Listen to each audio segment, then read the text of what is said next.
Good to all. இன்னைக்கு கிளாஸில் என்ன பார்க்கணும்னா சோஷியல் ரிலீஜியஸ் மூமெண்ட்ஸ் என்னென்ன நடந்திருக்கு ப்ரீ இண்டிபெண்டன்ஸ் பீரியடில், என்னென்ன சமுதாய முன்னேற்றங்கள் நடந்திருக்கு அப்படின்றத பற்றி பார்க்கலாம். ஃபர்ஸ்ட் இதில் ரொம்ப முக்கியமான நபர் யாருன்னா ராஜாராம் மோகன் ராய். இவங்க தான் ரொம்ப முக்கியமானவங்க. இவங்க பெங்காலை சேர்ந்தவங்க. ஸோ இவங்கள தான் ஃபாதர் ஆஃப் இந்தியன் ரெனைசான்ஸ் சொல்லுவாங்க, அல்லது பிரிட்ஜ் பிட்வீன் ஈஸ்ட் அண்ட் வெஸ்ட்னு சொல்லுவாங்க. ஏன் இதை சொல்லுவாங்கன்னா, இவர் தான் ஒரு முற்போக்கு சிந்தனையாளராக இருந்திருக்காரு பெங்காலில்.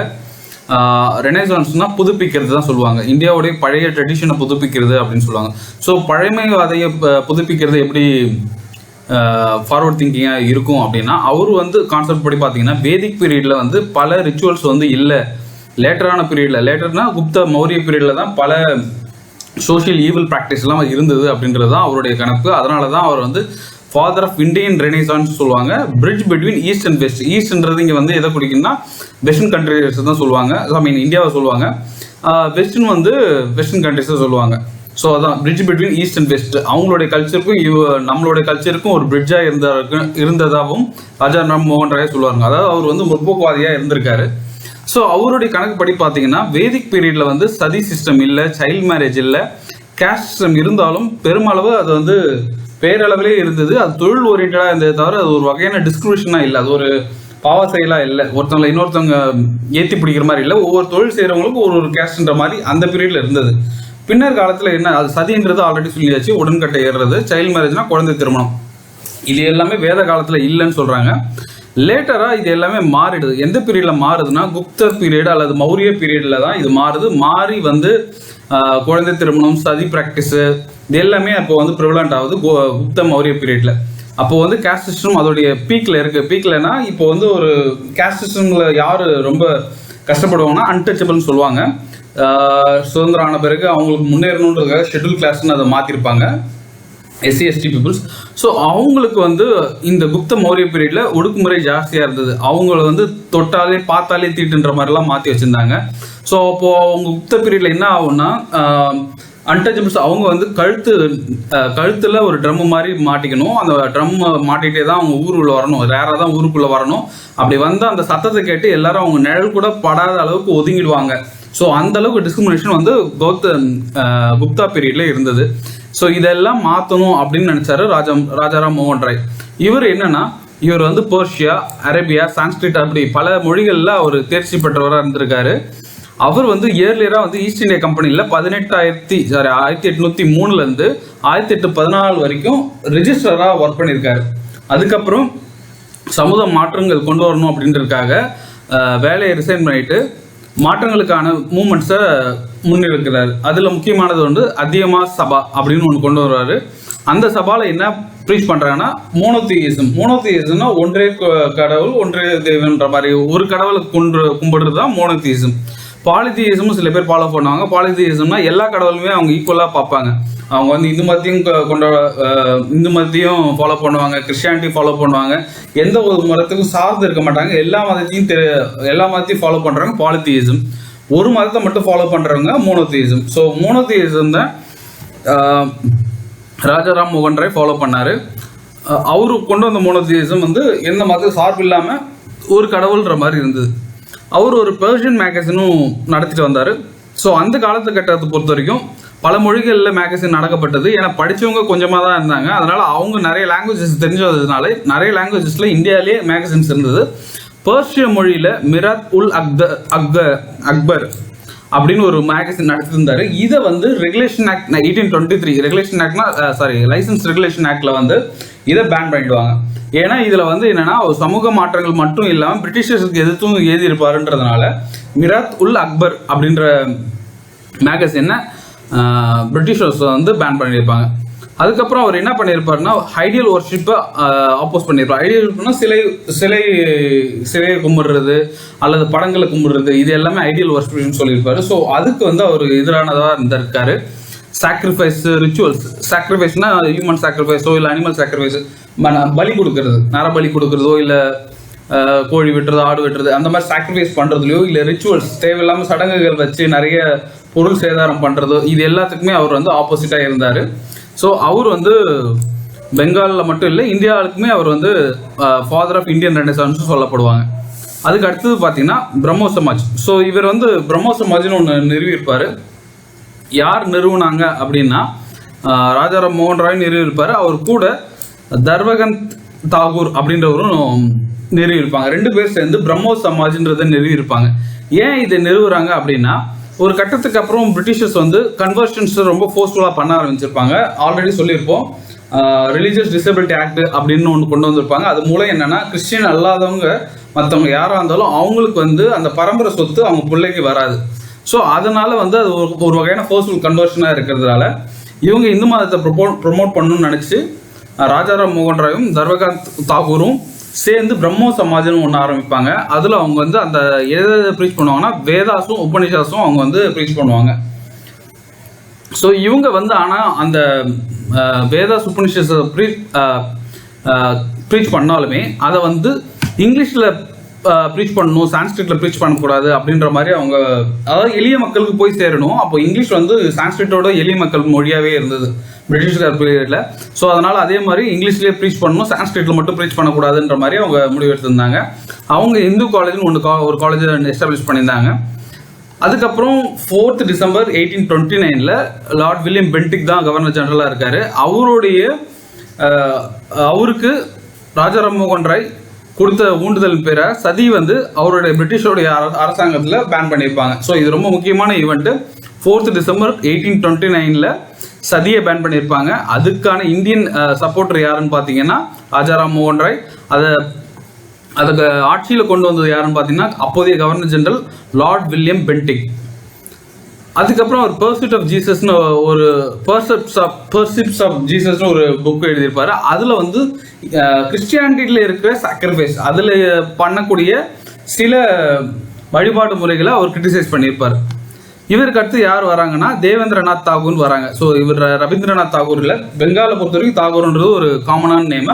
ஸோ ரவீந்திரநாத் தாகூர்ன்ற ஒரு துவார்த்தகந்த் தாகூருடைய பிள்ளையா இருக்காரு. இவர் வந்து என்ன நிறுவுறாருன்னா, தத்துவ போதினி ஸ்கூல் நிறுவுறாரு, சபா நிறுவுறாரு, பத்திரிகைனா நியூஸ் பேப்பர் தான் சொல்றாங்க, பத்திரிகை, இது 3த்தையும் அவர் நிறுவுறாரு. என்ன நிறுவுறாருன்னா தத்துவ போதினி ஸ்கூலு, சபா, பத்திரிகா. இது எதுக்கு நிறுவுறாங்க அப்படின்னா, அப்போ அங்கே பீப்புள்ஸ் மழையாலேயோ இல்லை புயலாலோ அல்லது ஃபேமின் அதாவது வறட்சியாலேயோ பாதிக்கப்பட்ட அவங்களுக்கு ஹெல்ப் பண்ணுன்றது மாதிரி அதை நிறுவுறாரு. பின்னால் 1843 பிரம்மோ சமாஜில் அவர் இணைஞ்சு லீடராகவும் மாறிடுறாரு. அடுத்து யாருன்னா கேஷவ் சந்திரசேன். இவர் வந்து என்னன்னா சங்கத் சபா அப்படின்னு ஒன்று ஆரம்பிக்கிறாரு. அது ஒரு ஃப்ரெண்ட்லி அசோசியேஷன். இதில் என்னன்னா எல்லாரும் ஈக்குவலாக ட்ரீட் பண்ணணும் அப்படின்றத முன்னெடுத்திருந்தாங்க சங்கத் சபாவில். அதனால டிஸ்கார்ட் ஆஃப் சாக்ரிஃபைஸ் பூனல்னு சொல்லுவாங்க தமிழில். ஸோ அந்த பூனல் முறையை அவங்க வந்து விடணும் அப்படின்னு நினச்சாங்க. கேஸ்ட் சிஸ்டமாக அவங்க ஃபாலோ பண்ணக்கூடாதுன்னு நினச்சிருந்தாங்க. இதுதான் சங்கத் சபாவுடைய முற்போக்கு சிந்தனையாக இருந்தது.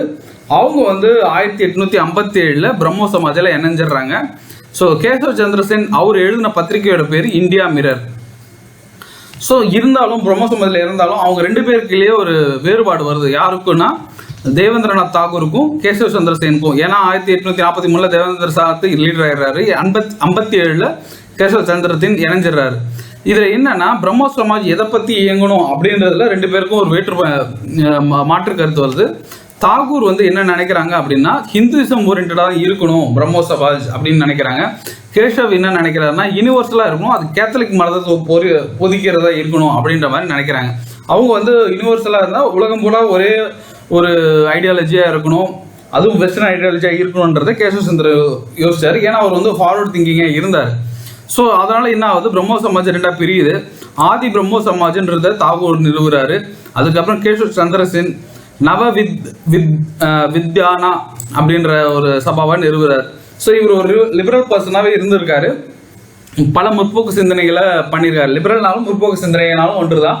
ஸோ ஆனால் அவர் என்ன பண்ணிட்டாரு, அவருடைய பொண்ணுக்கே வந்து ஒரு ராஜாவுடைய பிரின்சஸை கல்யாணம் பண்ணி வைப்பாங்க. ஆனால் அது அண்டர் ஏஜ். அவங்க பொண்ணும் சின்ன வயசு, அவங்க அந்த மாப்பிள்ளையும் சின்ன வயசு. ஸோ அண்டர் ஏஜில் பண்ணதால் இதை வந்து அந்த அவருடைய ஃபாலோவர்ஸ் யாரும் ஏற்றுக்கலை. அதனால் அவங்க வந்து சாதாரண பிரம்மோ சமாஜ் அப்படின்னு ஒன்று கொண்டு வந்துடுறாங்க. இது அதுக்கப்புறம் யங் பெங்கால் மூமெண்ட் அப்படின்றது ஒன்று நடக்குது.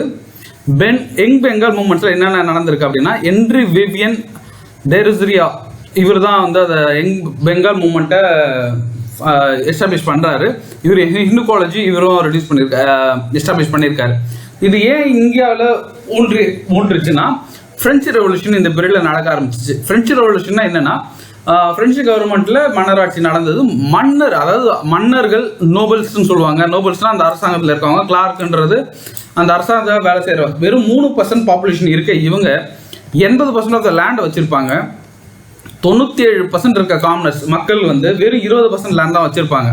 ஸோ இதனால் வந்து பண வேற்றுமை நிறைய இருக்கும். ஒருத்தவங்க செல்வ செழிப்பாக இருப்பாங்க, இன்னொருத்தவங்க கடைசி வரைக்கும் கஷ்டப்பட்டுருப்பாங்க. அதில் இன்னொன்று என்னென்னா இந்த 80% வச்சிருக்க லேண்ட் வச்சுருக்கவங்க இவங்க டேக்ஸ் கட்ட தேவையில்ல. இந்த 20% வச்சுருக்கவங்க டேக்ஸ் கட்டணும் அப்படின்ற மாதிரி வச்சுருப்பாங்க. ஸோ இவங்க இந்த 3% இந்த 97% சுரண்டி எடுத்திருப்பாங்க. ஸோ இதனால் ஆத்திரம் அடைந்த மக்கள் ஒரு கட்டத்தில் வந்து உணவு பஞ்சமே ஏற்படுது. உணவு பஞ்சம் ஏற்பட்டு ராணி கிட்ட முறையிடுறாங்க. இந்த மாதிரி உணவு பஞ்சம் ஏற்படுது, எங்களுக்கு ஏதாவது கொடுங்க அப்படின்ற மாதிரி கேட்குறாங்க. கேட்கும்போது ராணி என்ன சொல்கிறாங்க, சாப்பாடுக்கு வழி இல்லைன்னா பிரெட் பட்டர் சாப்பிடுங்க அப்படின்வாங்க. மேரி ஆண்டனிஸ் அவங்க தான் குயினாக இருந்திருப்பாங்க ஃப்ரெண்ட்ஸில். ஸோ இது கேட்டு அவங்க இன்னும் ஆத்திரப்படுவாங்க. இது அவங்க தெரிஞ்சு சொன்னாங்களா தெரியாமல் சொன்னாலும் தெரியாது. ரைஸ் சாப்பாடு இருக்கான்னு கேட்கும்போது, சாப்பாடு வேணும் அப்படின்னு கேட்கும்போது, சாப்பாடு இல்லைன்னா பிரெட் பட்டர் சாப்பிடுங்க அப்படின்னு வைப்பாங்க. ஸோ இதனால் கோபம் அடைஞ்சு அப்போ தான் ஃப்ரெஞ்ச் ரெவல்யூஷன்றது ஃபார்ம் ஆகுது. காமனர்ஸ் வந்து நோபல்ஸ் இவங்க எல்லாரையும் வந்து கிலட்டின் மிஷின்னா கழுத்தை சீவுறதுன்னு ஒரு மிஷின் வச்சுருப்பாங்க. ஸோ அப்போ தான் கிலட்டின் மிஷினே கொண்டு வந்திருப்பாங்க. நீங்கள் படத்தில் பார்த்தா தெரியும், தலையை வந்து அந்த பாரில் வைக்க விடுவாங்க. அப்புறம் மேலேருந்து ஒரு பிளேடு வந்து கழுத்தை சீவிடும். ஸோ கிலட்டினில் வச்சு எல்லாரையும் அந்த ராஜாக்கள் எல்லாரையும் சாவடிப்பாங்க. அதில் ராபர்ட் ஸ்பியர்ன்றவர் தான் அந்த ஃப்ரெஞ்ச் ரெவல்யூஷன் லீட் எடுப்பார். பட் அவருமே ஒரு கட்டத்தில் சாவடிப்பாங்க. ஸோ இந்த ஃப்ரெஞ்ச் ரெவல்யூஷனில் தான் மக்களாட்சி வருது. மன்னராட்சிக்கு அப்புறம் மக்களாட்சியாக மக்களுக்கு தேர்ந்தெடுத்து ஓட்டு எடுக்கணுன்ற மாதிரி ஃப்ரெஞ்ச் ரெவல்யூஷன் தான் ஃபர்ஸ்ட் எஸ்டாப்ளிஷ்ட் ஆகுது. அதுக்கப்புறம் அப்போ தான் வந்து நெப்போலியனும் படைத்தலைவராக வந்து லீடர் ஆகி, ஆனால் அவர் நெப்போலியன் ஒரு கட்டத்தில் என்ன ஆகிறாரு, அவரே ராஜாவாக மாறிடுறாரு. ஸோ மன்னராட்சியிலேருந்து மக்களாட்சி வந்து பிறகு நெப்போலியன் பீரியடில் அது மன்னராட்சியாகவே மாறுது. அவரும் அந்த போராட்ட ஒருவராக இருந்து தான் லீடர் ஆனார். லீடர் ஆகிட்டு அதை ஒரு ராஜாங்கமாக மாற்றிட்டார். மறுபடியும் அது பழைய ஸ்டேஜுக்காக போச்சு. பட் ஆனால் அந்த ஃப்ரெஞ்ச் ரெவல்யூஷன் பல பேருக்கு அது அந்த தாக்கம் பல இடத்த ஃபீல் பண்ணப்பட்டது. எல்லாரும் மன்னராட்சி எதிர்த்து போராட ஆரம்பிச்சிருப்பாங்க.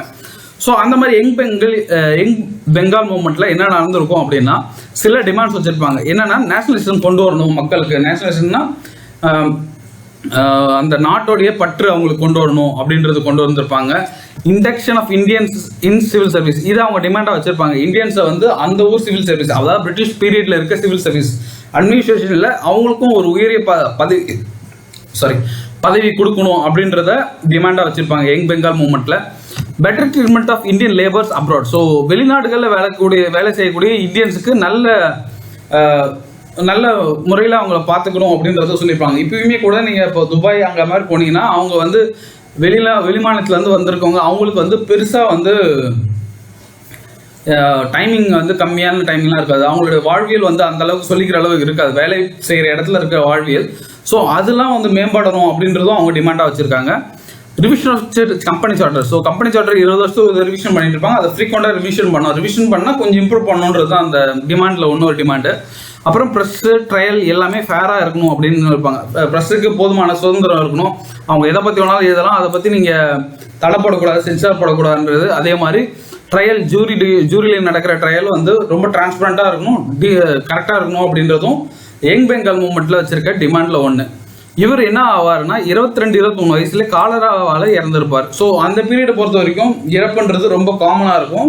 ஒரு சர்டன் ஏஜ் அப்படின்லாம் இருக்காது. ஏன்னா மெடிசன்லாம் டெவலப் ஆகாத பீரியட். இன்னும் சொல்ல போனால் 1947 சுதந்திர படத்துக்கு முன்னாடி வரைக்கும் நம்மளுடைய ஆவரேஜ் லைஃப் ஸ்பேனே 27 தான் இருந்திருக்கு. இந்தியருடைய ஆவரேஜ் லைஃப் ஸ்பேன் 27 தான் இருந்திருக்கு முன்னாடி வரைக்கும். ஸோ அதுக்கப்புறம் விஞ்ஞானம் வளர இப்போ ஆவரேஜ் லைஃப் ஸ்பேன் வந்து ஒரு 65-68 வயசு இருக்கும். இந்த ஆவரேஜ் என்னன்னா பிறக்கிற குழந்தை இதெல்லாம் வச்சு கால்குலேட் பண்ணுறது. ஸோ இப்போ 27லேருந்து 68 வரைக்கும் வந்திருக்கு. இதுக்கு காரணம் வெஸ்டர்ன் மெடிசன்ஸ் ப்ரொடக்ஷன் கூட. இப்போ வந்து பிரிட்டிஷர்ஸ் வந்த பிறகு தான் நமக்கு ஆக்சுவலாக நிறைய வெஜிடபிள்ஸ் வந்திருக்கு. ஆனியன், பொட்டேட்டோ, கேரட் இது எல்லாமே வந்து இந்தியாவில் ப்ரொடக்ஷன் ஆகிற பொருள் கிடையாது. இது வெளிநாட்டிலேருந்து வெளிநாட்டிலேருந்து ட்ரேடு மூலமாக இந்தியாவுக்கு வந்திருக்கு. அது மூலமாக தான் இப்போ நம்ம ரெகுலராக வந்து தக்காளி வெங்காயம்லாம் செஞ்சுட்டு இருக்கோம். பட் இது வந்து இந்தியாவில் ஆரிஜின் கிடையாது. இது வந்து அர்ஜென்டினா அந்த மாதிரி பல கண்ட்ரியில் வந்து இம்போர்ட் பண்ணி இங்கே அதோட கல்டிவேஷன் வந்திருக்கு. ஸோ நமக்கு ரிசோர்ஸும் டெவலப் ஆச்சு. பிரிட்டிஷர்ஸால் அதை ஒரு பெனிஃபிட்னு சொல்லலாம். நிறைய ரிசோர்ஸஸ் டெவலப் ஆச்சு அண்ட் லைஃப் ஸ்பேனும் இம்ப்ரூவ் ஆச்சு. ஏன்னா வெஸ்டர்ன் மெடிசன் ரொம்ப பெட்டராகவே பர்ஃபார்ம் பண்ணுச்சு. அதுக்கப்புறம் ஜஸ்டிஸ் மூமெண்ட் வந்து 1916 தமிழ்நாடு, அதாவது சதர்ன் இந்தியாவில் உருவான மூமெண்ட்டு. இது யார்